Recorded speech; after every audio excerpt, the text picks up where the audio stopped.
Hi, it's me again with CorelDraw Tips and Tricks. Today's video is making something like this, using text to path but putting a wordage in a emblem or fancy path like this.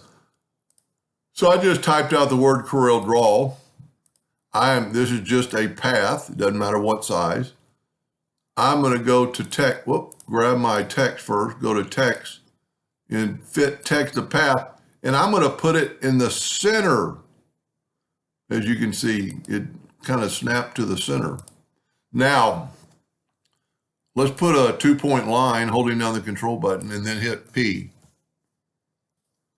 Let's double click on that line and let's rotate it.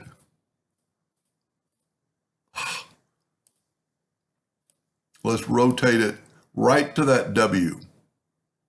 Okay, then I'm going to hit the plus key again to make, or a plus key or a control D to make a duplicate of it. So I've got a box there. I don't want it quite touching the letters in this case. So what I'm going to do, I'm actually going to get that a little bit closer. It's 21.41. I want it about 3 degrees. I'm going to go -3. Look at that. This time, +3.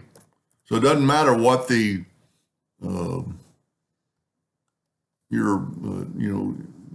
if you see it's 79.598, you don't have to type anything out, just add the order.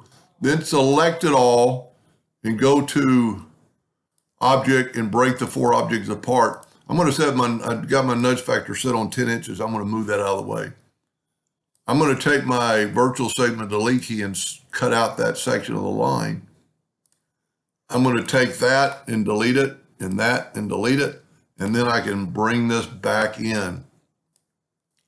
Now what we need to do is take our line, and I think my text was 1.5 inches tall, so I'm going to hit F12 on the keyboard, getting my graphic, and I'm going to go to inches. Okay. Now I'm going to change this to 1.5 inch. And that made me the same size as my text. Now I'm going to go to object and convert the outline to an object. I'm going to left click and right click. So I took away the fill and added outline. We've got 1.5 inches, and you could always measure it with your parallel dimension tool just to make sure it's right. 1.49, and I probably just didn't hit it right. I'm going to take an ellipse and I'm going to make it 1.5. And then I'm going to set that ellipse, and I could have come closer to my letters, and it should snap right to the midpoint. I'm going to hit the plus key on the keyboard and take that ellipse and have it snap to there. Now all I have to do is take my Smart Fill tool and fill in that shape. Whoop. And nudge it out of the way. And then if I take my text and nudge it out of the way, I don't know why that's happening.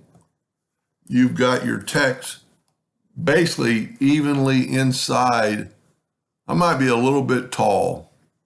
It's kind of hard to say. The top letters might be a little bit taller just for the font, but you could always change that. Anyway, that's pretty cool. Hope that helped. Thank you for watching.